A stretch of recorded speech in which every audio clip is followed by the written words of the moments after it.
నమస్తే, welcome to prime debate. Jaganmohan Reddy గారు full రీఛార్జ్లో ఉన్నారా? ఇంటికి పేకలేరు అంటున్నారు, బట్టలు ఊడదీస్తామంటున్నారు. అసలు ఏంటి అంత కాన్ఫిడెన్స్ ఎలా వచ్చింది?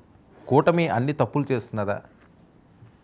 మళ్ళీ వైఎస్ఆర్సీపీ ప్రజల్లో విశ్వాసాన్ని పొందుతుందా?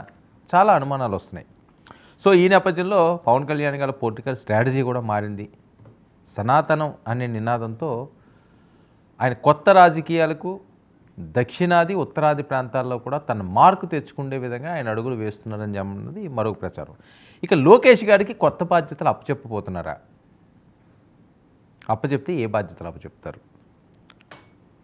మరి ఏవైనా పట్టాభిషేకం లాంటివి ఏమైనా చేస్తారు? ఎందుకంటే ఎక్కువగా మాట్లాడుకునేది కేసీఆర్ గారు గతంలో కేటీఆర్ గారికి ఇదిగో పట్టాభిషేకం అదిగో పట్టాభిషేకం ఆయన ఫ్రేమ్లో పెడతారు అని అన్నారు. అది జరగలేదు. ఆ పార్టీ ఓడిపోవడం జరిగింది. సో ఇప్పుడు ఎంత మదన పడినా సరే వారసత్వం అన్నది ఎప్పుడన్నా ఇవ్వాల్సిందే కదా. అది కొద్దిగా ముందుగా ఇస్తే వీళ్ళకి కూడా పట్టు ఉంటుంది అని చెప్పి జరుగుతున్న ప్రచారం. మరి అది వాళ్ళు ఆలోచనలు ఏ రకంగా ఉన్నాయో చూడాలి. మరి ఆయనకి ఎలాంటి పాత్ర ఇస్తారన్నది. మరొక వైపు వైసీపీ మాజీలు రూట్ మారుస్తున్నారా? ఎందుకు ఈ మాట అనాల్సి వస్తుందంటే వంశీకి బెయిల్ రాలేదు, వల్లభనేని వంశీకి. ఎప్పుడైతే బెయిల్ రాలేదో కాస్త భయపడుతున్నారు వీరు. నెక్స్ట్ అరెస్ట్ అయ్యే వాళ్ళ పేర్లు కూడా వైరల్ అవుతున్నాయి. కొడాలి నాని అని, రోజా అని, ద్వారంపూడి గారని, పేరు నాని కానీ వీళ్ళందరూ. సో ఎప్పుడైతే బెయిల్ కూడా రానంత పటిష్టమైన సెక్షన్లు ఉంటున్నాయో వీళ్ళందరికీ కాస్త దడ పట్టుకుంది అని. ఇక సజ్జల గారికి కూడా బిగ్ షాక్ తగిలిందని లేటెస్ట్ బ్రేకింగ్. ఎందుకంటే లోతుగా ఏపీ లిక్కర్ స్కామ్ దర్యాప్తు చేస్తున్నారట. సజ్జల బంధువుకు ఎక్సైజ్ శాఖ నోటీసులు కూడా ఇచ్చిందట. వశిష్ట బిజినెస్ సొల్యూషన్ ప్రైవేట్ లిమిటెడ్కు ఈ నోటీసులు వెళ్ళినాయి. ఎక్సైజ్ శాఖలో సజ్జలకు కొందరు సహకరిస్తున్నారంటూ కూడా ఆరోపణలు. గత 5 ఏళ్లలో జరిగిన లిక్కర్ స్కామ్ను బయటికి తీసుకొస్తున్న అధికారులు సజ్జలకు బిగుస్తున్న ఉచ్చు. ఇవే ఇష్యూస్పై నేను ప్రైమ్ డిబేట్ కొనసాగుతాం. మనతో పాటుగా చర్చలో పాల్గొంటున్నారు కేఎస్ ప్రసాద్ గారు, రాజకీయ విశ్లేషకులు, మనతో పాటుగా లైవ్లోకి అందుబాటులోకి వచ్చారు. అలాగే రాయపాటి అరుణ గారు, జనసేన అధికార ప్రతినిధి కూడా మనతో పాటుగా లైవ్లో జాయిన్ అయ్యారు. చిన్నపరెడ్డి గారు, వైసీపీ నాయకులు కూడా మనతో పాటుగా లైవ్లోకి అందుబాటులోకి వచ్చారు. పుచ్చా విజయ్ కుమార్ గారు, టీడీపీ నాయకులు కూడా మాకు కాసేపట్లో మనతో పాటుగా లైవ్లోకి అందుబాటులో ఉన్నారు. ముందుగా ప్రసాద్ గారు, ఏంటి వంశీ గారికి బెయిల్ రాలేదట? సరే, బెయిల్ రావడం రాకపోవడం అన్నది అక్కడ ఉన్న అంశాలను బట్టి వస్తుంది. దీంతో ఒక్కసారిగా ఒక ఆందోళన, ఒక భయం వైసీపీ శ్రేణులకు పట్టుకున్నారు. ఇప్పుడు సజ్జల గారికి కూడా ఉచ్చు బిగుస్తుంది లిక్కర్ స్కామ్లో అన్నది, వాళ్ళ బంధువులు ఉన్నారన్నది జరుగుతున్న ప్రచారం. ఎలా చూడాలి? ముందుగా 99 టీవీ ప్రేక్షకులకు నమస్కారం అండి. అలాగే ప్యానల్లో ఉన్న పెద్దలకి మీకు కూడా నమస్తే అండి. సార్, భయం అన్నది రాజకీయాల్లో ఎవరైనా వచ్చిన వాళ్ళు ఇవాళ ఉన్నప్పుడు మన ఎవ్వరూ అక్కర్లే, మన కళ్ళ ముందు అరుణమ్మనే ఎగ్జాంపుల్ తీసుకోవచ్చు. ఎన్ని ఒడిదుడుకులు ఎదుర్కొని ఈరోజు ఈ స్థాయికి వచ్చింది. వీళ్ళెవరు భయం పడరు సార్. అది భయం అన్నది ఒక జస్ట్ ఒక బయట నుంచి మాట్లాడుకోవడానికి చాలా దీనిగా ఉంటుంది. ఇప్పుడు నిన్న నందిగం సురేష్ 150 రోజుల తర్వాత బెయిల్ ఇచ్చి బయటకు వచ్చాడు అతను. ఇప్పుడు సాధారణంగా 90 డేస్ 99 డేస్, ఇప్పుడు దగ్గర 105 డేస్ దాకా బెయిల్ రావట్లేదు ఎవరికేను, బేర్ మినిమం. సో ఈ ప్రయత్నాల్లో ఎక్కడో దగ్గర సుప్రీంకోర్టులోను గతంలో జగన్మోహన్ రెడ్డికి 16 నెలలు బెయిలే రాలేదు ఆయనకి. సో ఇవన్నీ పరిస్థితుల్లో ఇన్వర్టబుల్ సిచ్యువేషన్స్ అట్రిబ్యూట్ చేసుకుంటూ మీరు గమనిస్తే ఇవాళ మీరు నందిగం సురేష్ని కానీ ఇవాళ ఎవరైనా మన వంశీని అరెస్ట్ చేసిన ఉదంతాలు ఒకసారి చూసుకోగలిగితే వంశీ గారి కేసులో కూడా నందిగం సురేష్ ఉన్నాడు. ఏది తెలుగుదేశం పార్టీ దాడి మీద ఆయన సంబంధం నీళ్ళు నియోజకవర్గం పాయింట్ 1. ఇవాళ మీరు ఇంకొక లేటెస్ట్ డెవలప్మెంట్ చూద్దాం. నిన్న మిర్చి యార్డ్కి వెళ్ళిన వాళ్ళు ఇవాళ ఎలక్షన్ కమిషన్ కోడ్ వైలేషన్ అయిందని చెప్పి ఆయన ఫ్లయింగ్ స్క్వాడ్ వాళ్ళు పెట్టిన కేసులో పేరు నాని పేరు ఉంది. అసలు పేరు నాని పేపర్లో చదివి ఉంటాడేమో వార్త, దానికి కూడా కేసు పెట్టేస్తారా? సో ఇక్కడ పూర్వపరాలు ఆలోచిస్తే జగన్ గారు, పేరు నాని గారునా, ఇప్పుడు వాళ్ళు కొడాలి నాని గారి మీద, పేరు నాని గారి మీద, నెక్స్ట్ అంబటి రాంబాబు మీద, నెక్స్ట్ వీళ్ళందరి మీద కేసులు పెట్టారు. పేరుని కొత్త కేసు ఇది. పేరు నేను అసలు వెళ్ళలేదు నన్ను మిర్చి యార్డ్కి, బట్ ఆయన పేరు పెట్టారు. అలాగా భయం పడతారా? అయితే ఎవరినైనా వెసులుబాటు మాకు గవర్నమెంట్ ఉంది కాబట్టి అలా ఎలా పెడతారు అసలు? అదే కదా ఆశ్చర్యకరమైన విషయం. వెళ్ళాడా? లేకపోతే ఆయన వెళ్ళకుండా పెడితే వాళ్ళు నవ్వుల పాలు అవుతారని తెలుసు కదా. మరి అదే చెప్తున్నా, ఇప్పుడు బెయిల్ రాలేదు భయం పడుతున్నారంటే మరి నవ్వుల పాలు ఎవరు? ఇప్పుడు కొడాలని నేను ఇంటర్వ్యూలో మీలాంటి జర్నలిస్ట్ ఒక అమ్మాయి అడిగితే, ఏమ్మా మైక్ పెట్టుకుని నీకు ఉద్యోగం తీసిన తర్వాత కూడా మైక్ పెట్టుకుని నన్ను అడుగుతావా? అలాగే నాకు కూడా ప్రజలు ఇంట్లో కూర్చోమన్నారు, మళ్ళీ వచ్చిన నన్ను అడిగితే నేను యాక్టివ్గా లేనంటే ఏం యాక్టివ్గా ఉండమంటే ఇంట్లోనే కూర్చున్నాను నేను. కాదండి, ఇప్పుడు ఉద్యోగం పీకేస్తే ఏం చేయాలి? ఇంట్లోనే కూర్చోవాలి, ఇంకోటి వెతుక్కోవాలా? ఇంకోటి ఎత్తుక్కోవాలి. అంటే అది ఉద్యోగం అంటే ఇప్పుడు పడుతుంది. అది ఎమ్మెల్యే ఉద్యోగం పడుతుంది. ఎలక్షన్ 5 ఏళ్ళ తర్వాత నెక్స్ట్ ఏం చేయాలి అంత కదా. ఎమ్మెల్యే అయిన తర్వాత ఆయన ఎమ్మెల్యే అవ్వకపోతే బయట ఉండా? నేను అంటుంది ఇప్పుడు అవసరాన్ని బట్టి. ఇప్పుడు నిన్న బయట కూడా వచ్చాడు కదా. నిన్న ఎవరో జగన్మోహన్ రెడ్డి గారు వచ్చారని రావడం కాదు కదా, ఇప్పుడు నియోజకవర్గంలో నీకు ఒక మాట చెప్తా సార్, 9 నెలలు ఇవాళకి 9 నెలలు ఉన్నాం. ఈ 8 నెలల్లో మీరు ఎంత కాదన్నా 3 ప్రజా ఉద్యమాలు ప్రజలకి కొట్టొచ్చినట్టు కనబడ్డాయి. ఒకటి విద్యుత్ ఛార్జీల మీద అపోజిషన్గా వైఎస్ఆర్సీపీ బయటకు వచ్చింది. రెండోది మిర్చి యార్డ్ రైతులు, దీనికన్నా ముందు రైతుల సమస్యల మీద ఒక ధర్నా. అంటే ఓవరాల్గా 3 ధర్నాలు టేకెన్ ప్లేస్. ఈ విద్య దీని మీద, ఇది ఫీజు రీఎంబర్స్మెంట్ మీద రేపు ఎలక్షన్ కూడా అయిపోగానే అదో ధర్నాకి ప్రిపరేషన్. సరే ఏంటి సజ్జల గారికి ఏంటి ఏమవుతుంది? ఇప్పుడు లెక్కర్ స్కామ్ అది ప్రభుత్వం నిర్వహించిన కార్యకలాపం.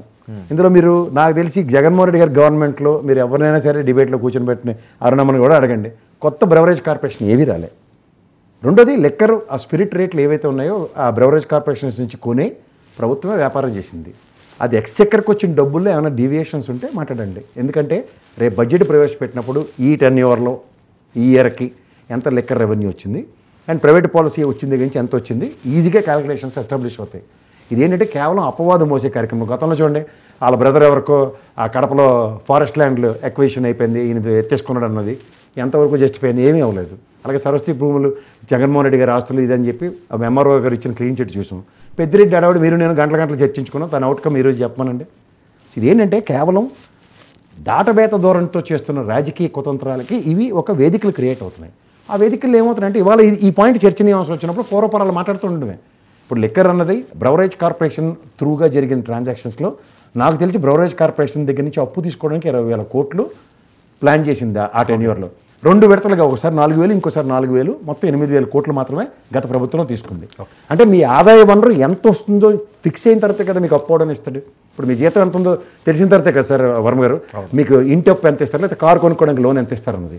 సేమ్ బ్రెవరేజ్ కార్పొరేషన్ త్రూగా మనకి ఎంత అప్పు వస్తుంది అన్నది ఎస్టాబ్లిష్ అయిన తర్వాత దాని పూర్వపరాల మీద ఎవరైనా మాట్లాడడానికి సిద్ధంగానే ఉంటారు. ఒక నిమిషం, ఆయన ఏదో ట్రావెల్లో ఉన్నట్టున్నారు. చిన్నప్పరెడ్డి గారు వినిపిస్తుందా? చిన్నప్పరెడ్డి గారు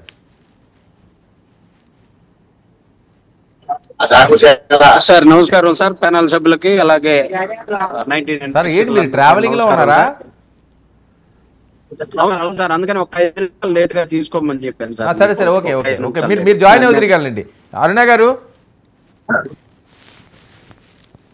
సార్ నమస్తే సార్. నమస్తే అండి. అరుణ గారు ఏంటి వంశీ గారి మీద పూర్తి కక్ష సాధింపు చర్యలు చేపడుతున్నారట. నిన్న మిర్చి యార్డ్ దగ్గరికి వెళ్తే తండోపతండాలుగా జనసందోహం, జగనన్న నువ్వే కావాలి అంటున్నారట. నువ్వు లేక రాష్ట్రం అంతా కూడా చాలా ఇబ్బందులు పడుతుంది, ఎప్పుడు వస్తావన్నా అని చెప్పి ఆయన వెనకాతల లక్షలాది మంది, వేలాది మంది తరలి వస్తున్నారట. ఆయన రావాలని కోరుకుంటున్నారట.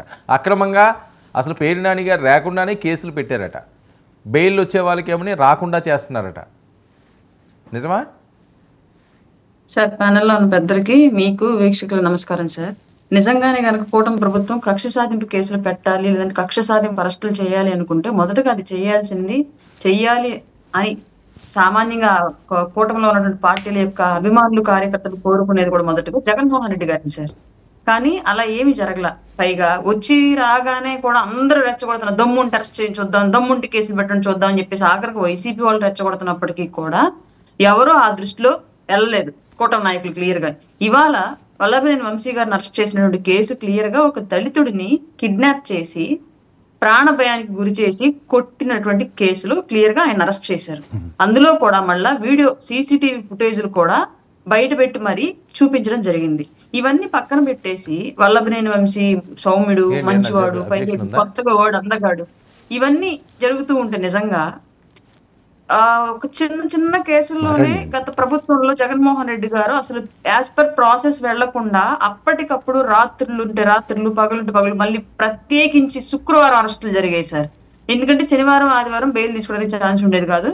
ఈ 2 రోజుల్లో చట్టాన్ని అతిక్రమించి మరి హెరాస్ చేయించేవాళ్ళు, డిపార్ట్మెంట్ అడ్డం పెట్టుకుని కొట్టడం, మానసికంగా హింసించడం, కుటుంబ సభ్యులు మానసిక వేదనకు గురి చేయడం లాంటి ఎన్నో అంశాలను గత 5 ఏళ్ల పాటు మనం చూసాం. అలా ఏమీ కూడా ఇప్పుడు ఈ ప్రభుత్వంలో జరగట్లా. చాలా టైం పట్టింది. ఆ చాలా టైంలో కూడా ఆధారాలు, సాక్ష్యాలు ఉన్న తర్వాత అరెస్టులు చేయడం జరుగుతుంది. ఏ కేసులో అయితే అరెస్ట్ చేశారో ఆ బాధితులు పెట్టినటువంటి సెక్షన్ల ప్రకారం మాత్రమే అరెస్ట్ చేయడం జరుగుతుంది. ఆ ప్రాసెస్ లో మాత్రం వెళ్తున్నారు తప్ప ఎక్కడా కూడా కూటమిలో ఉన్నటువంటి నాయకులకు కోపం ఉందనో, వైసీపీ వాళ్ళంటే నచ్చట్లేదనో అత్యుత్సాహానికి వెళ్లి చట్టాన్ని అతిక్రమించి ఏ చర్యలు చేపట్టడం జరగట్లా. ఇది వల్లభనేని వంశీ విషయంలో జరిగినటువంటి విషయంలో ఇది క్లియర్. రెండోది సార్, పేరుని నాని అన్నారు. సరే, మీరు చెప్తుంటే ఇప్పుడు నేను వింటున్నాను, నిజంగానే ఎమ్మెల్యే పేరు నాని మీద పెట్టారో లేదంటే అక్కడ ఎవరన్నా పేరు నేను ఇంటి పేరుతో వేరే నానిలు ఎవరైనా ఉన్నారో ఎలాంటి యాక్షన్ తీసుకోలేదు చూపిస్తానమ్మా సార్ ప్లీజ్. ఎందుకంటే ఇప్పుడు పేరు నాని గారిని ఎక్కడ అరెస్ట్ చేయాల, పేరు నాని గారి ఇంటికి ఎవరు వెళ్ళాలా, పేరు నాని గారికి ఎవరు నోటీసులు కూడా ఇష్యూ చేయలే. కనీసం పేరుని నాని అనే ఇంటి పేరుతో ఇంకొక మనిషి లేకుండా ఎందుకు ఉంటాడు సార్? అక్కడ ఏమన్నా గుంటూరు ఏరియాలంతా కాపులు మాక్సిమం ఆ ఇంటి పేరుతో ఎక్కువ ఉంటారు కదా. అంబటి అనే ఇంటి పేరుతో ఉంటారు. అంబటి రాంబాబు అని నాకు తెలిసిన ఫ్రెండ్సే ఉన్నారు, జనసేన లో ఉన్న వాళ్ళే ఉన్నారు. అంబటి రాంబాబు అంటే మన సంబరాల రాంబాబు అని ఎందుకు అనుకోవాలి సార్?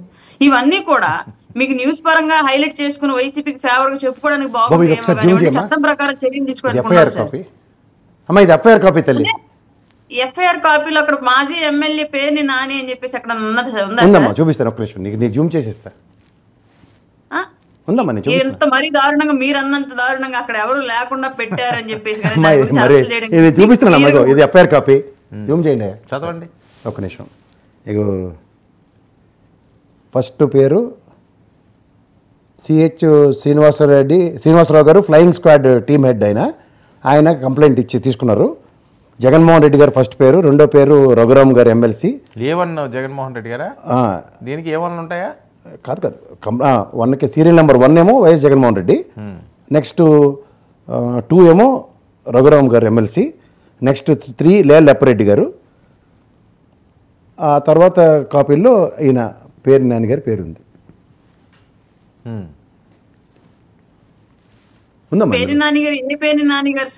అమ్మా ఇది మరీ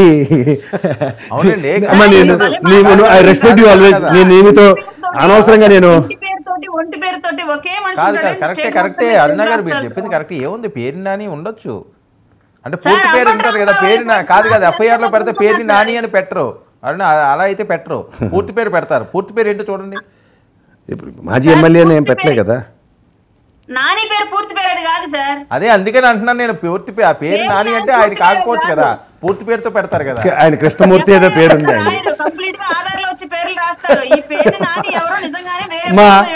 నేను కూడా లా చదువుకున్నాను.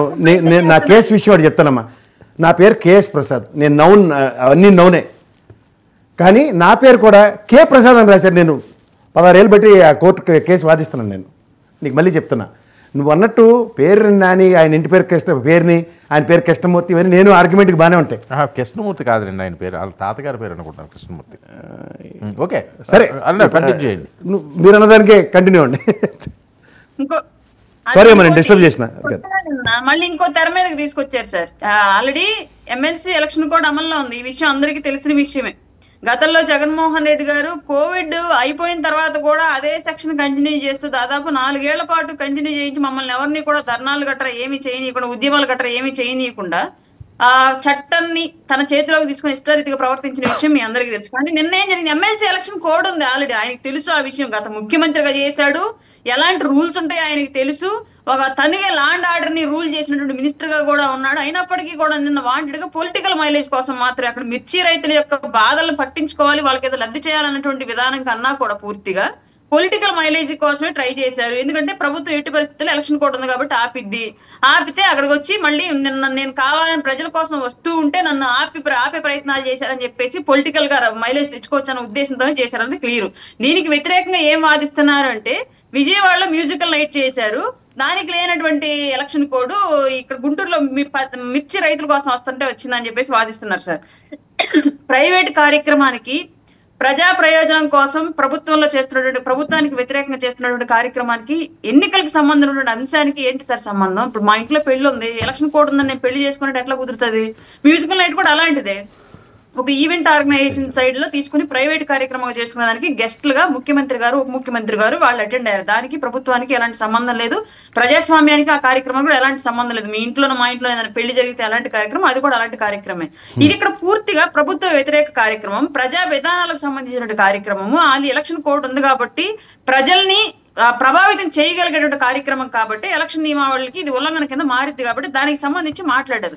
రెండింటికి ఏదో అంటారు కదా, బోడిగుండికి మోకాలకి ముడేస్తారు అన్నట్లుగా అట్లా ముడేసి మాట్లాడుతూ ఉంటే ప్రజలు ఎవరు పిచ్చోళ్ళు ఉన్నారని చెప్పేసి వీటన్నింటిని ఇంకా నమ్ముతారని చెప్పేసి పాత డ్రామాల్ని ప్లే చేసేటువంటి విధంగా వైసీపీ ఇప్పటికి కూడా ప్రవర్తిస్తుందో మాకు అర్థం కావట్లేదు. ఓకే, సజ్జల గారి మీద కూడా ఉచ్చు బిగిసింది.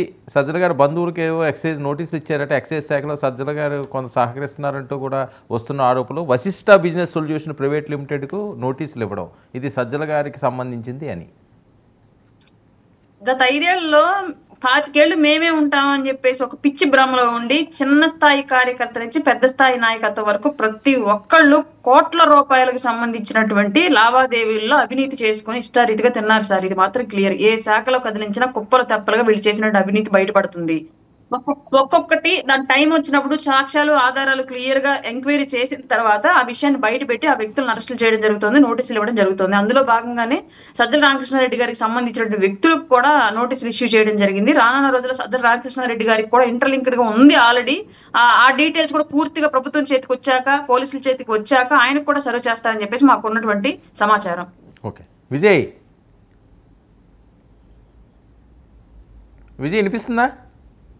వినిపిస్తుందండి. ఎందుకు అన్యాయంగా అక్రమంగా కక్ష సాధింపు చర్యలతో అమాయకుల మీద కేసులు పెట్టి వాళ్ళని ఇబ్బంది పెడుతున్నారట, బెయిల్ కూడా రానియకుండా చేస్తున్నారట. ఇప్పుడు కొత్తగా జగన్మోహన్ రెడ్డి గారి మీద పెట్టారట, కొడాల నాని గారి మీద పెట్టారట, లేళ్ల అప్పారెడ్డి ఎవరెవరో పేరు మీద పెట్టారట.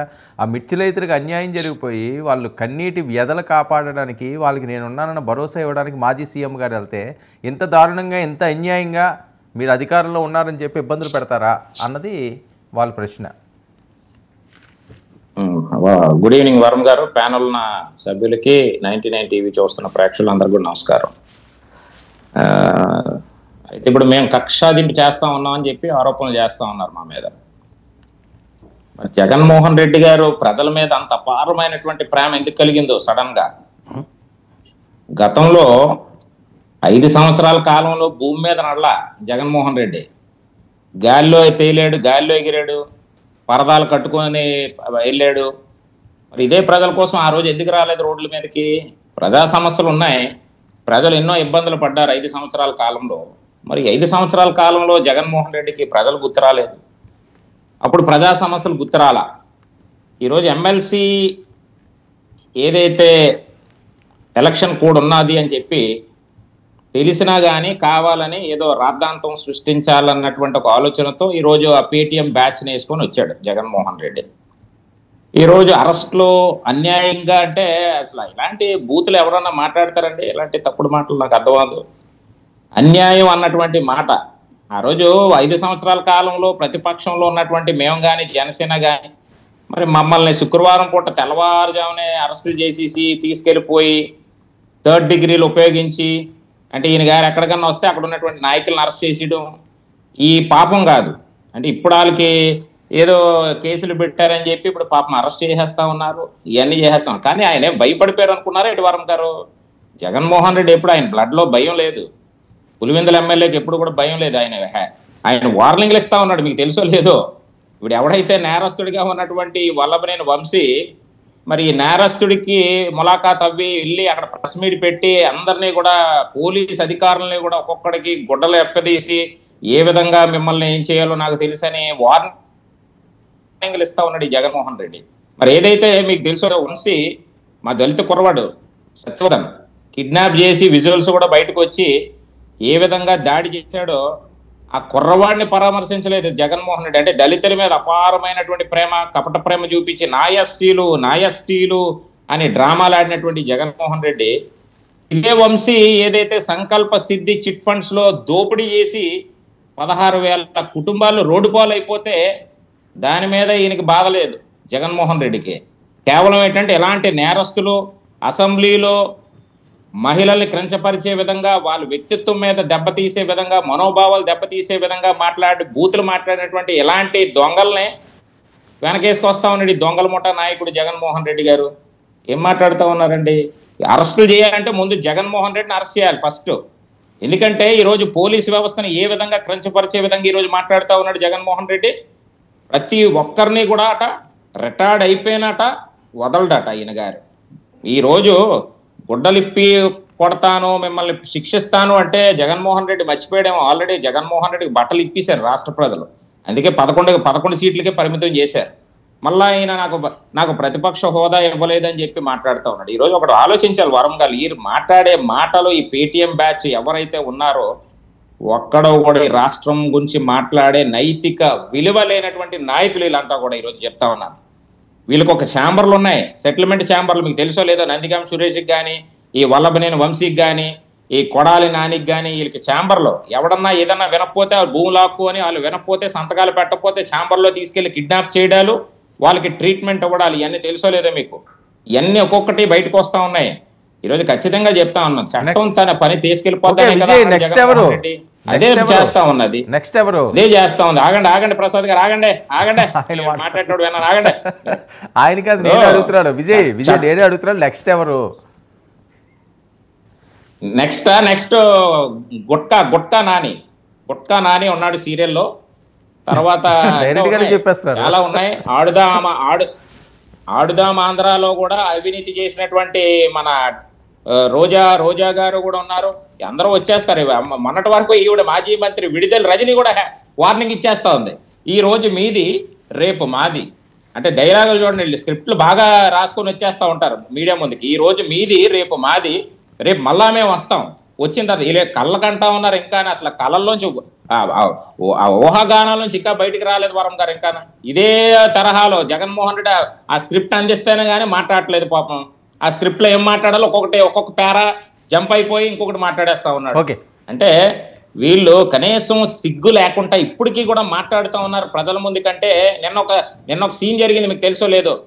ఈ వైసీపీ కార్యకర్త తాలూకా పిల్ల ఎవరైతే ఉందో ఆ రోజు చూపించి ఏడ్చేసి జగనన్న నువ్వు కావాలి, జగనన్న నువ్వు కావాలి, నువ్వు లేకపోతే మేము బతకలేము అంటే ఇలాంటి డ్రామాలో ఏ స్క్రిప్ట్ ప్లే చేస్తాడు నిన్న జగన్మోహన్ రెడ్డి. అంటే తెలియదుకుంటా ఉన్నారు, నాకు అర్థం అవ్వదు.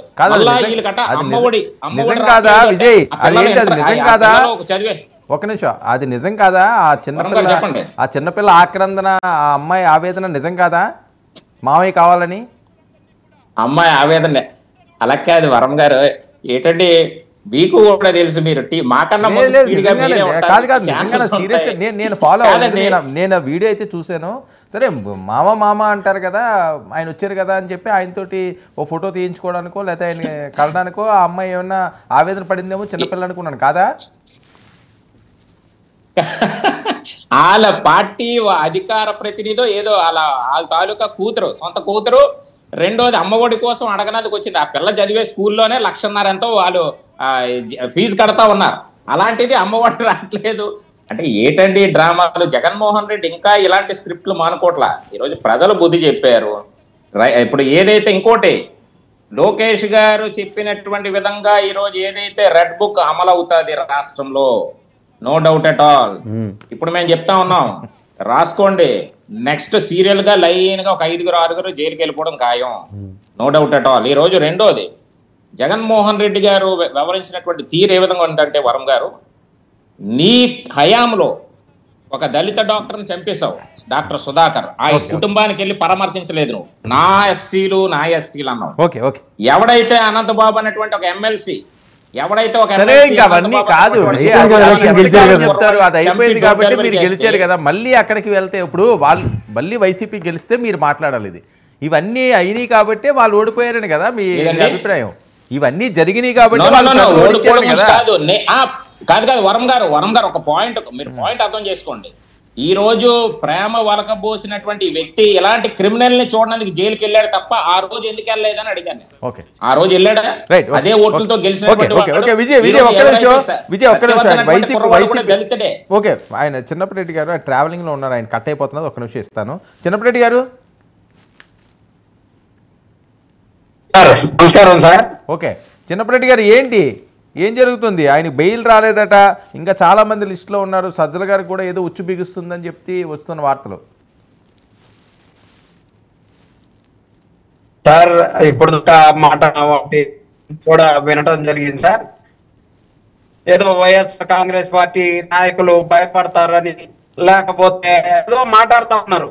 వైఎస్ఆర్ కాంగ్రెస్ పార్టీ నాయకులు భయపడే లేదు, వీళ్ళు బెయిల్ ఇవ్వని ఓకే, మీరు సిగ్నల్లోకి రావాలండి. ఓకే, చిన్నప్పటి గారు మీరు సిగ్నల్లోకి రావాలి. అది అర్థం కావట్లేదు. ప్రసాద్ గారు ఏంటి పరిస్థితి?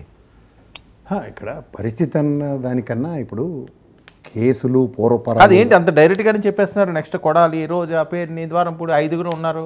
ఉంటారు వాళ్ళు. రెడ్ బుక్లో వాళ్ళు రాసుకున్న పేర్ల ప్రకారం వాళ్ళు వెళ్తున్నారు. 9 నెలలు టైం తీసుకుంటే ఇప్పుడు స్టార్ట్ అయింది. అంతకన్నా ఇంకేం లేదు, ఇందులో కొత్తదనం ఏం లేదు. నేను కొడాలని కూడా ఇంటర్వ్యూ చేసినప్పుడు అదే చెప్పాడు కదా, వీ మేబీ అని. So this all inevitable situations. రెండోది ఏంటంటే ఇప్పుడు వంశీ అరెస్ట్ని ఒక్కసారి కనుక గమనించగలిగితే గత ప్రభుత్వంలో 44 మందిని అరెస్ట్ చేశారు.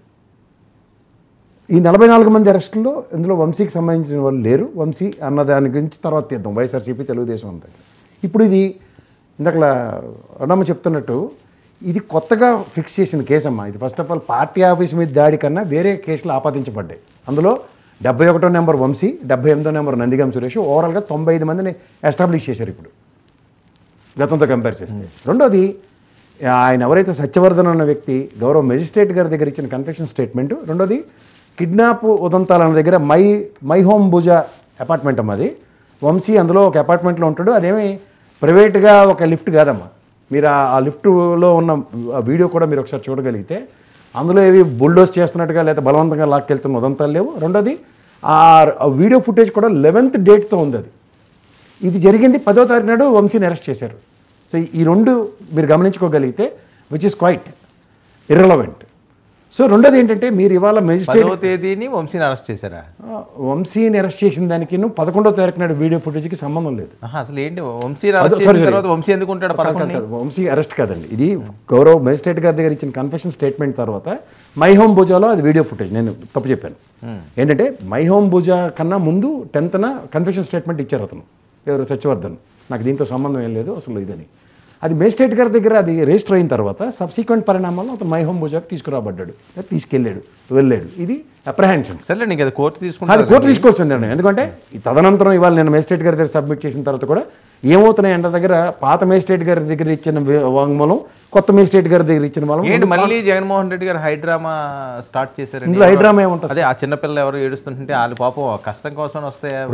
నేను ఒక విషయం చెప్తా సార్. ఇప్పుడు సాధారణంగా ఇప్పుడు మనం ఒక యుగంలో ఉన్నాం. ఎందుకంటే నాకైతే పిల్లలు లేరు, మీకు పిల్లలు ఉన్నారు, మీకు తెలుసు.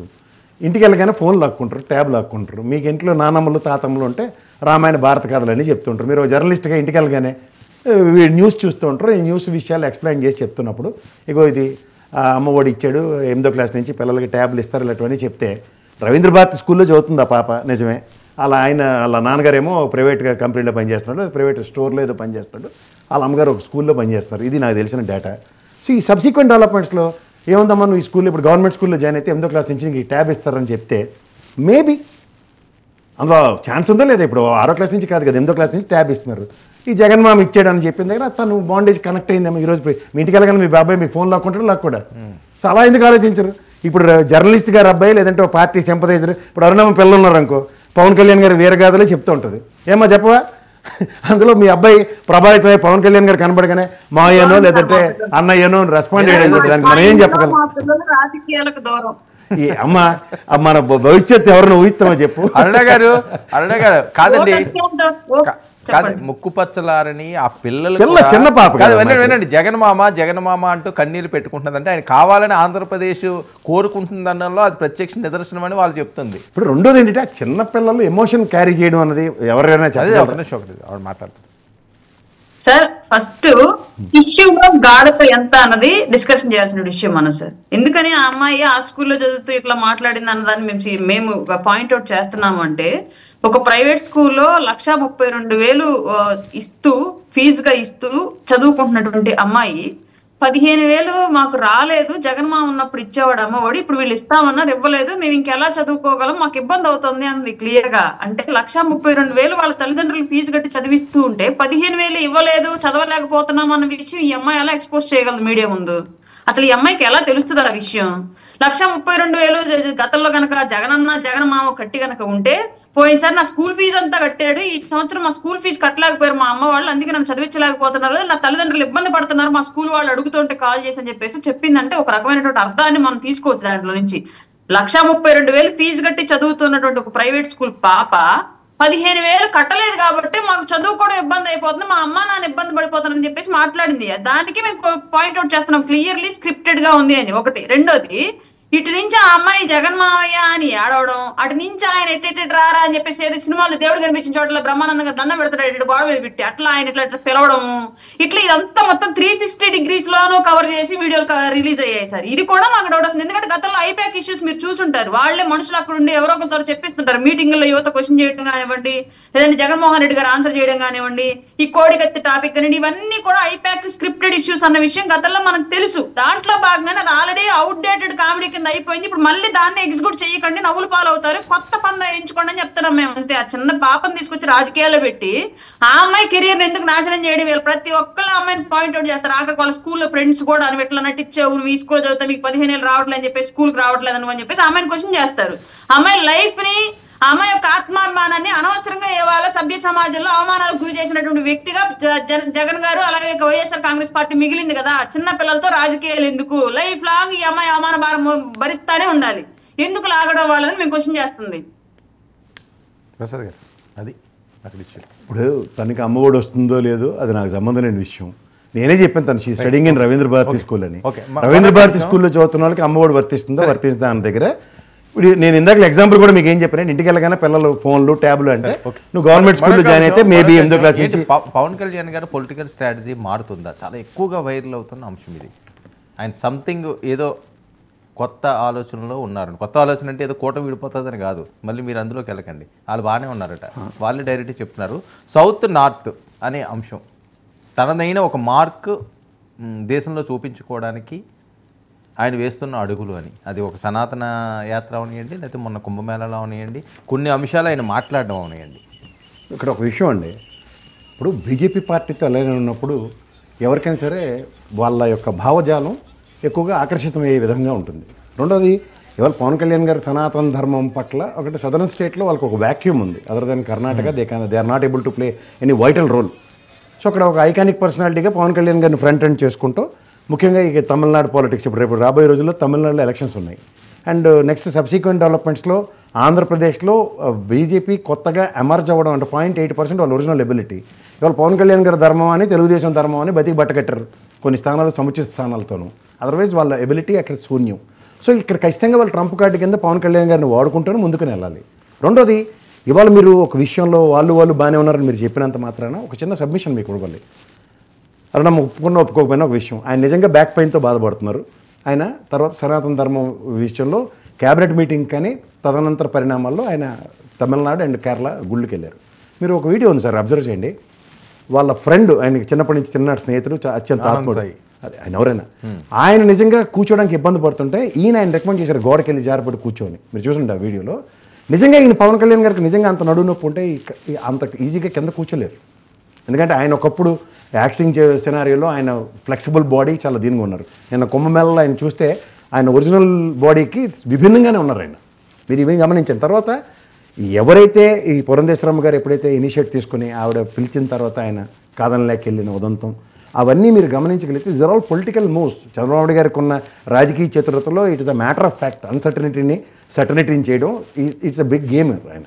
సో మీరు అన్నట్టు ఇవాళ సనాతన ధర్మ పరిరక్షణలో బీజేపీ పరంగా ఫ్రంట్ ఎండ్ చేస్తున్న రోజుల్లో, రాబోయే రోజుల్లో ఇవాళ మీరు నరేంద్ర మోడీ గారి స్పీచ్ కనుక వినగలిగితే రాబోయే బీహార్ అవనండి, నెక్స్ట్ వెస్ట్ బెంగాల్ అవనండి, it don't makes any difference for us అని చెప్పారు. నేను 1, 2, 3 స్ట్రాటజీ ఎప్పుడు చెప్తూనే ఉంటాను. ఇవాళ నితీష్ కుమార్ గారు బీహార్లో వాళ్ళకి అనున్యుడు, ఇవాళ క్లచర్స్ మీద ఉన్న ఓ చంద్రబాబు గారి ధర్మం అని, ఓ నితీష్ కుమార్ గారి ధర్మం అని ఉన్న ఆ ప్రభుత్వంలో కూడా మీరు గమనించుకోగలిగితే ఆయన ఇవాళ బీహార్ విషయంలో పుట్ డౌన్ చేసి మాడారు.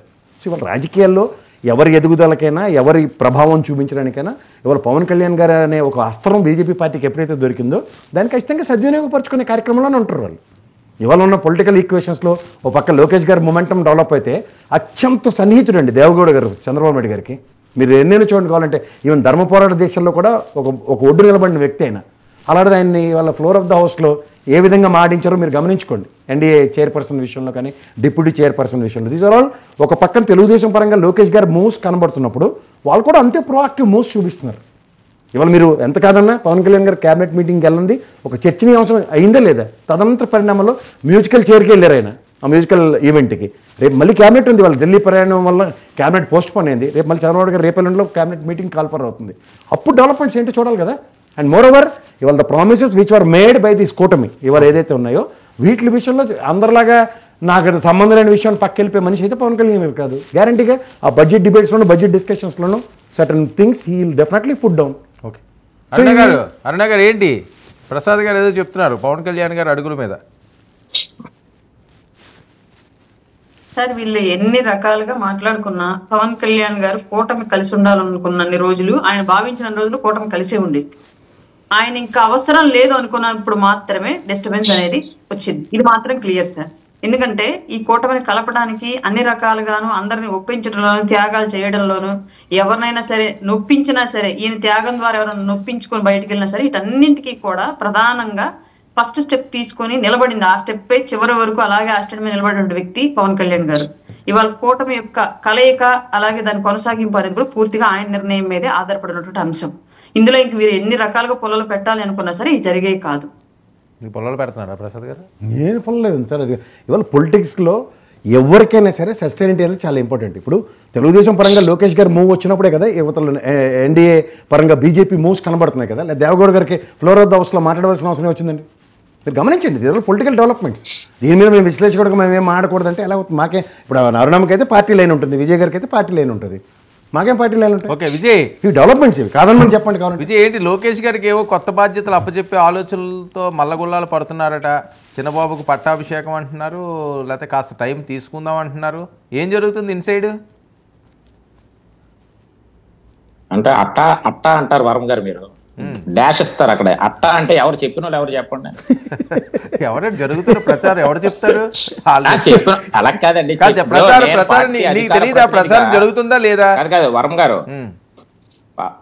గారు ఇప్పుడు నేను పార్టీ అధికార ప్రతినిధిగా మేము కొన్ని విషయాలు మాత్రమే మేము మాట్లాడుతాం, జరిగే వాస్తవాలు మాత్రమే మేము చెప్పాలి.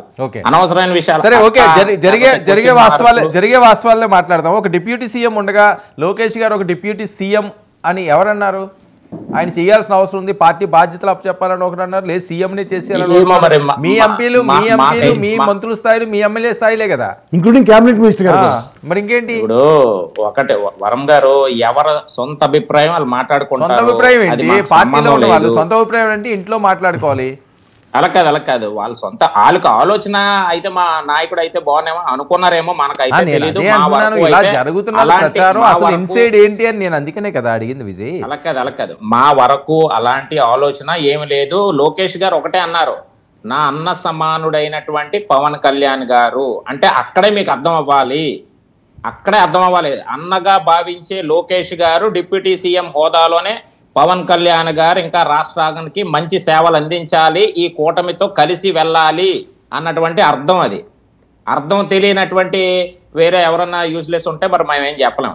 ఒకటే ఇక్కడ ఏదన్నా కూటమి ప్రభుత్వానికి ఏదో చిచ్చులు పెట్టి మధ్యలో ఏదో పెట్టే బ్యాచ్ ఒకటి ఉంది. ఆ బ్యాచ్ ఎవరో కూడా కాదు. ఎందుకంటే ఇప్పుడు పాప ఏడుస్తూ కూర్చొని ప్రజలు శుభ్రంగా బట్టలు ఇప్పేసి చీపురు గట్టలతో తన్ని పంపించేశారు, సిగ్గు లేకుండా ఉన్నారు. పాప వాళ్ళకి ఏం చేయాలో తెలియక ఇలాంటి ఏదో పొలాలు పెట్టాలన్నటువంటి ఒక ఆలోచన ప్రయత్నాలు అది చేస్తూ ఉన్నారు. ఇప్పుడు అలాంటివి మేము పట్టించుకోవాల్సిన అవసరం లేదు. ఈరోజు చంద్రబాబు నాయుడు గారు పవన్ కళ్యాణ్ గారు బాండింగ్ ఇది ఎవడో విడగొట్టలేనిది, అందులో no doubt at all. Lokesh గారు ఈరోజు ఒక అన్న సమానంగా పవన్ కళ్యాణ్ గారు చూస్తూ ఉన్నారు, అది ఇట్స్ వెరీ క్లియర్. ఇందులో ఎవరు కూడా ఏం మాట్లాడినా లోకేష్ గారు అలాంటి ఆలోచన లేదు, మాకెవరికి అలాంటి ఆలోచన లేదు.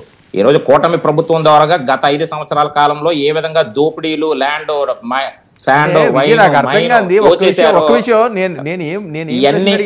అలాంటిది ఏమీ లేదు, అలాంటిది ఏమీ కాదు, ఎవరో పుల్లలు పెట్టవేరు, అదేం తప్ప? ఆయనకి ఏమైనా కొత్తగా బాధ్యతలు అప్పచెప్తే వారసుడికి అందులో రాంగే ఉంది. మీరు ఎందుకు ఆలోచిస్తున్నారు?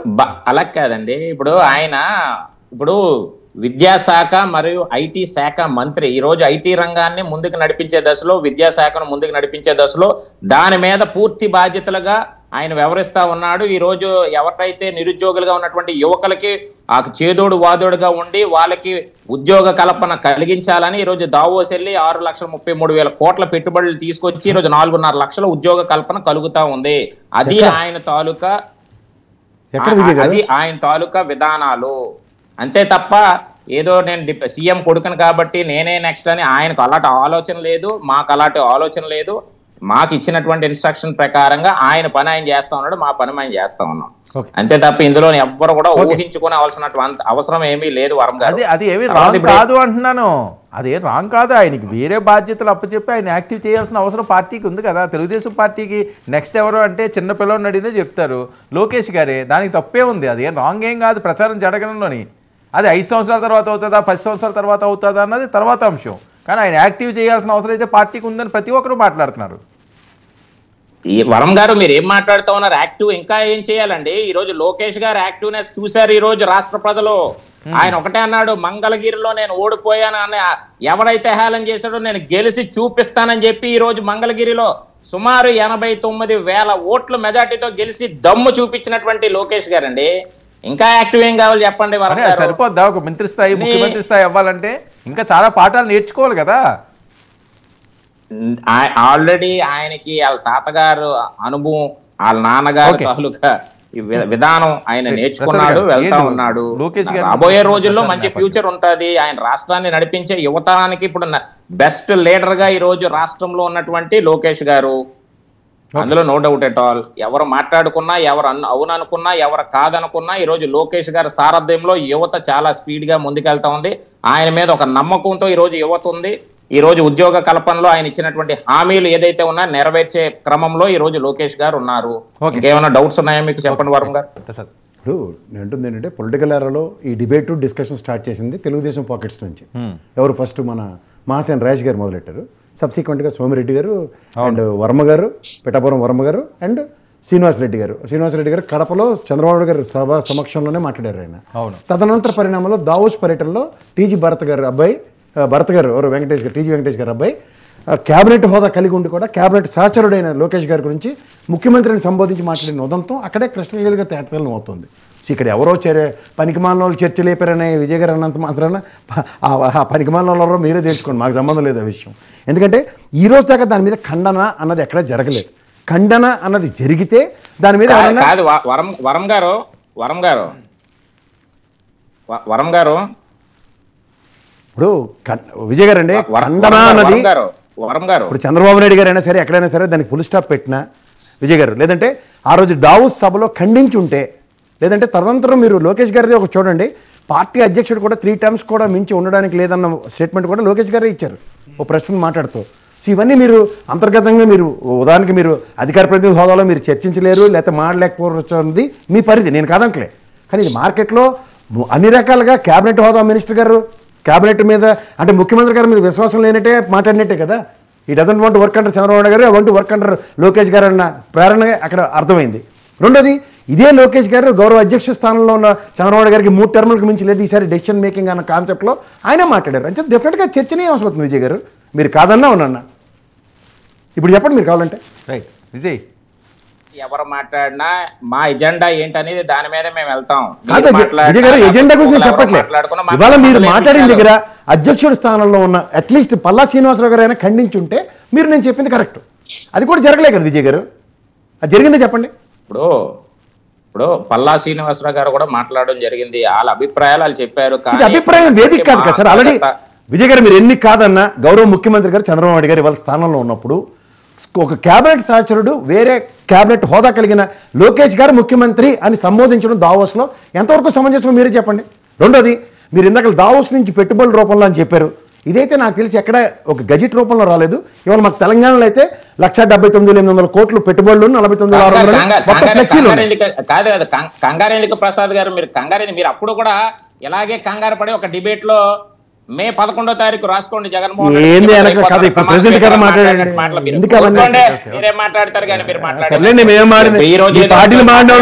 మీరే చెప్తున్నారు. ఇంక మేమే మాడాలా? మీ పార్టీలో ఎవరో చెత్తగా మాడాలని మీరే మాడరు, నేనే మాడాలండి. ఆ రోజు కేఎస్ ప్రసాద్ మాట్లాడినటువంటి మాటలు మా దగ్గర ఉన్నాయన్నీ. మీరు ఏదో మాట్లాడేసి ఏదో మీరు మాట్లాడేస్తే ఏమో లేడు. మీరు ఏ విధంగా మాట్లాడారో వైసీపీ ముసుగులో ఆ రోజు ఏం మాట్లాడారో డైరెక్ట్ గా సాక్షి ఛానల్లో మీరు ఏం మాట్లాడారో ఇవన్నీ మాకు తెలుసు. ప్రసాద్ గారు ఆగండి, ఈ రోజు ఎలక్షన్ కోడ్ ఉంది. ఈ రోజు వస్తున్నాయా లేదా అనేది మాకు తెలుసు, మా కూటమికి తెలుసు, రాష్ట్ర ప్రజలు తెలుసు. మీకు చెప్పాల్సినటువంటి అవసరం మాకు లేదు. మీరు చెప్పే మాటలు ఇక్కడ ఎవడో విన్నందుకు ఇక్కడ ఎవడో రెడీగా లేడు కానీ తీసుకొచ్చి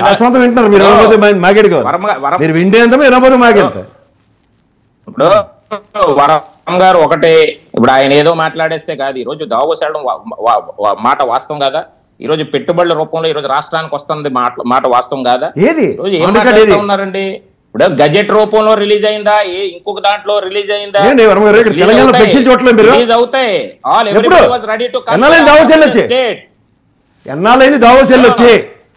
దావోస్ నుంచి పెట్టుబడి విషయంలో లోకేష్ గారు కానీ గౌరవ ముఖ్యమంత్రి గారు కానీ ఒక డెలిబరేటివ్ స్టేట్మెంట్ లేదు. ఇండస్ట్రీస్ మినిస్టర్ భరత్ గారు కూడా లేదు. ఎక్కడి నుంచి చెప్తున్నారు మీరు? అరుణ గారు out of the box figure, out of the box figure చెప్పడం ఏంటండి? ఏది మరి మీ జగన్మోహన్ రెడ్డి లాగా జగన్మోహన్ రెడ్డి అండి మీరు వెళ్ళింది దావోస్. మేము అలాంటి మాటలు చెప్పేవాళ్ళం కాదు. ఇప్పుడు మీ జగన్మోహన్ రెడ్డి లాగా మేమే సొల్లు కబుర్లు ఏం చెప్పట్లా, సోది కబుర్లే చెప్పారండి. అదేం చెప్పండి మరి, ఇక్కడ చూపించండి. మాకు తెలంగాణ ఫ్లెక్సీలో ఎక్కడ పడతాడా ఇన్ఫర్మేషన్ అది. అరుణ గారు ఏంటి ఏపీ డెవలప్మెంట్స్ మీద రేపు రాబోయే బడ్జెట్ సమావేశాలు ఇవన్నీ చాలా కీలకంగా ఉన్నాయి, చాలా కీలకమైన అంశం కూడా మీకు ఇది. వాయిస్ ఆపండి, అది జగన్ గారు వాయిస్ ఆపండి. పీసీఆర్ అరుణ గారు సార్, గత 9 నెలల నుంచి కూడా ఎదురు చూస్తున్నటువంటి సిచ్యువేషన్ అండి. రేపు బడ్జెట్ సమావేశాలు అనేవి క్లియర్ గా రాష్ట్రంలో ఉన్నటువంటి వివిధ శాఖలకు అలాగే ఇస్తానటువంటి వివిధ హామీలకు సంబంధించి ప్రజలు ఎదురు చూస్తున్నారు. అలాగే ప్రభుత్వం కూడా కొంతమేర సిద్ధంగా ఉందన్నమాట మాత్రం వాస్తవం. ఏ శాఖకి ఎంత మేర కేటాయిస్తారో, అందులో ప్రజలకు ఏ మేర లబ్ధి జరుగుతుంది, దాంట్లో ఏ రంగం ఏ స్థాయిలో అభివృద్ధి చెందిద్ది అనేది మాత్రం క్లియర్ గా అందరూ వెయిట్ చేస్తున్నారు. ఇది 100% నిజం. దీనికి తగ్గట్టుగానే రేపు బడ్జెట్ సమావేశాలు మా ప్రభుత్వం సిద్ధం చేసుకొని రెడీగా ఉన్నారు. అంటే ఇవ్వలేని చేయలేనటువంటి పెద్ద పెద్ద హామీలు కాకుండా ఈ బడ్జెట్ కి ప్రభుత్వం ఎంత మేర సపోర్టివ్ గా ప్రజలకు అనుకూలంగా ఇవ్వగలదన్న దాని మీద ప్రధానంగా దృష్టి పెట్టి ముందుకెళ్తున్నారు సార్. అందులో భాగంగానే రేపు ఉండేటువంటి బడ్జెట్ సమావేశాలు ఉంటాయి. ఇంకోటి, ఇందాక కేఎస్ ప్రసాద్ గారు మాట్లాడుతూ దావోస్కు వెళ్ళినటువంటి ఇష్యూస్ ఇప్పటి వరకు కూడా బయట పెట్టలేదు లెక్కలని చెప్పేసి, సార్ నేను ఇదే ఫైర్ మిమ్మల్ని ఎనలిస్ట్ గా వైసీపీని ఎందుకు 5 ఏళ్ల పాటు క్వశ్చన్ చేయలేదు? ఇప్పటికే 5 ఏళ్ళు దిగిపోయేటప్పుడు కూడా అవి రాలేదు సార్. 13 లక్షల కోట్ల రూపాయలు అన్నారు. దావోస్ వెళ్ళొచ్చారు, వైజాగ్ లో సమ్మిట్ పెట్టారు, దీనికి సంబంధించి ఏమి అతిగతి లేదు, దానికి సంబంధించి ఏమి అతిగతి లేదు. కానీ మీరు మాత్రం ఇవాళ 9 నెలల పాటు జరిగినటువంటి పాలన, అలాగే నెల పాటు మాత్రమే జరిగినటువంటి ఎంఓయూల ఒప్పందం, ఎంఓయూలో అనేవి ఇన్స్టెంట్ టైంలో ఈ టైం నుంచి ఈ టైంలోపే జరగాలి అని చెప్పేసి ఏమీ ఉండదు సార్. అక్కడ క్లియర్ గా మనం ఇచ్చేటువంటి రిసోర్సెస్, వాళ్ళకి వచ్చేటువంటి రిటైల్, వీటన్నింటికి సంబంధించినటువంటి దాని మీద డిపెండ్ అయి ఉండేది ఎంఓయూ అనేది. దావోస్ కి సంబంధించి జరిగినటువంటి ప్రతి ఎంఓయూ కూడా రానున్న రోజుల్లో రాష్ట్రానికి పెట్టుబడులు తీసుకురావడానికి ఒక మార్గంగా ఏర్పరిచినటువంటి మార్గమే తప్ప పర్టికులర్ గా మేము ఇంత అమౌంట్ ఇప్పుడే ఇమీడియట్ గా అయిపోతుందని చెప్పేసి ఎక్కడ ఏ ప్రభుత్వాలు చెప్పలేవు. ఎంఓయూల ఉద్దేశమే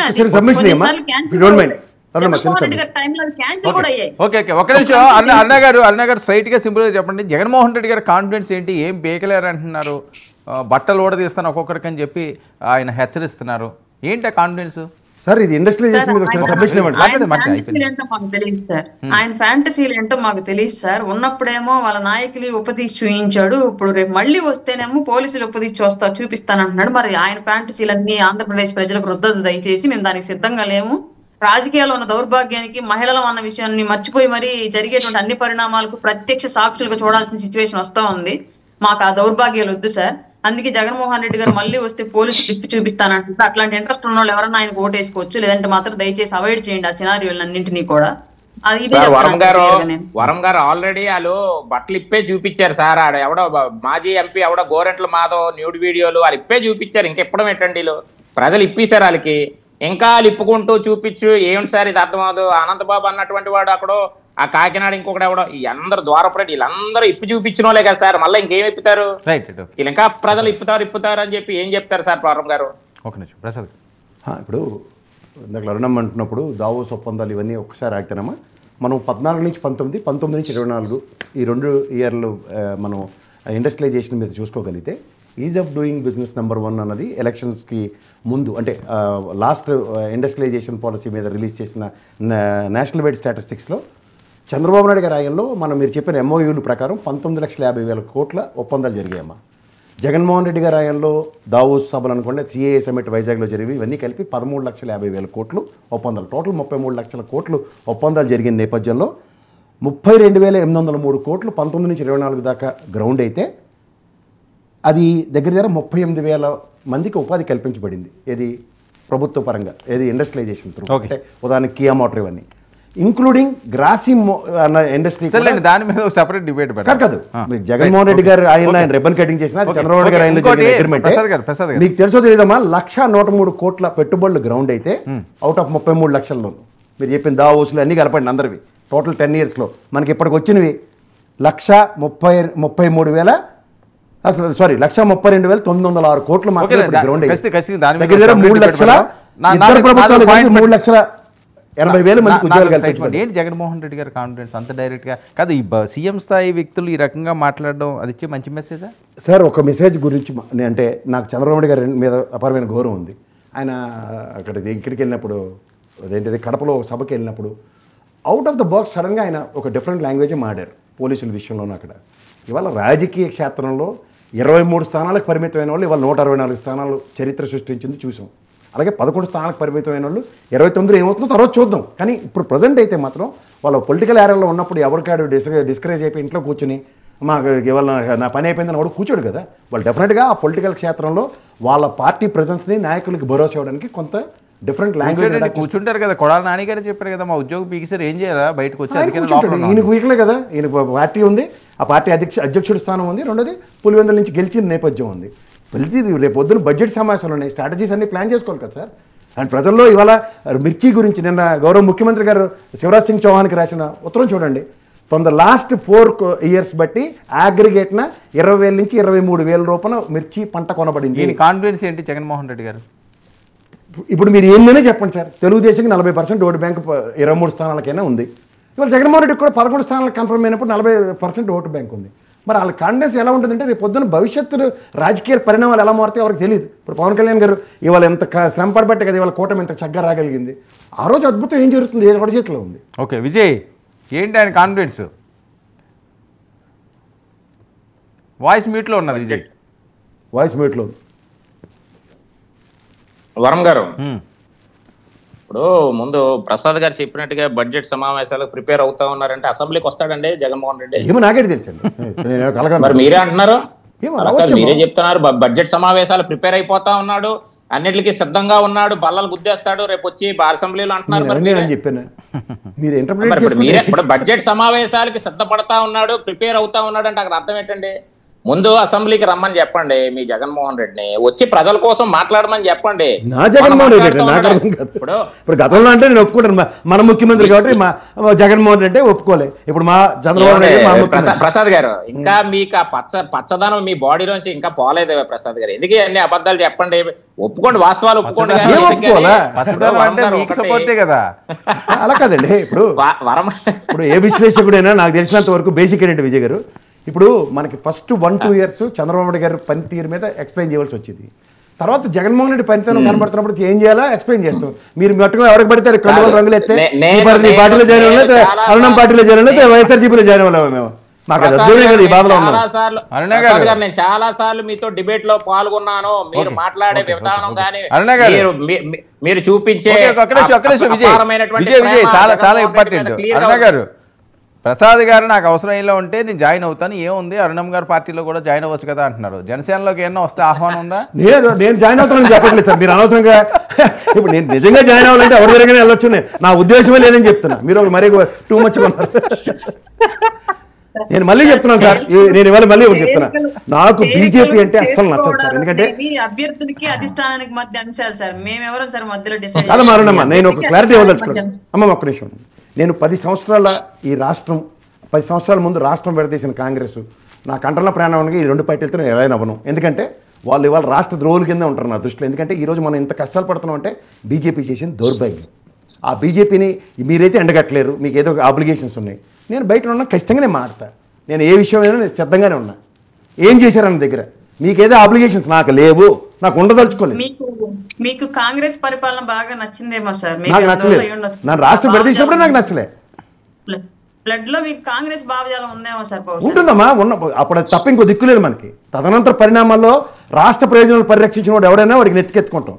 ఇది ఎవరైనా విశ్లేషకుడికి ఫస్ట్ ఆబ్లిగేషన్. అది ఇవాళ పార్టీలకు ఎలా ఇవ్వడం అంటే మీలాగా మీ అధికార ప్రతినిధులు అయితే పార్టీ సానుభూతి పరుల కింద ఉండొచ్చు. ఇది ఉండదు. ఎందుకు ఉండదు అంటే ఎండ్ ఆఫ్ ద డే ఇవాళ మనకి టాస్క్, ఇవాళ మీరు స్టీల్ ప్లాంట్ నువ్వు గమనించామా 700 మందిని ఇవాళ కార్మికులు తొలగించారు సార్. ఈరోజు కార్మికులు వైజాగ్ స్టీల్ ప్లాంట్ 700 మందిని తొలగించారు. మరి ఏం మాట్లాడాలి, దాని మీద మాట్లాడద్దా?